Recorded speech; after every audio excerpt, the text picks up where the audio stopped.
Una din tinere era curioasă în legătură cu inițierea relațiilor prin intermediul social media, ca practică obișnuită acum, și se întreba dacă este ok sau nu.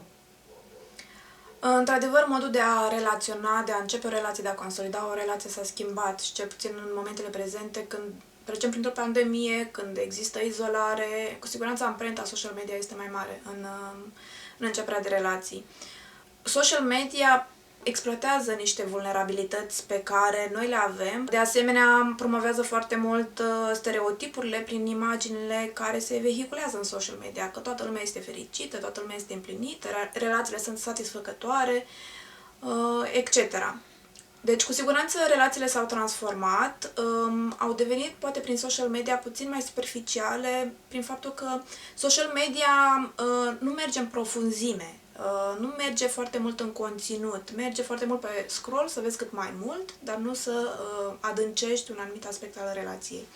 Cu siguranță are consecințe asupra modului cum faci față tensiunilor sau unui moment de conflict dintr-o relație și chiar din afara relației. Pentru că dacă tu îți construiești o relație prin social media care nu are profunzime, nu o să înveți să faci față conflictelor într-un mod funcțional pentru tine și într-un mod care face ca acea relație să crească.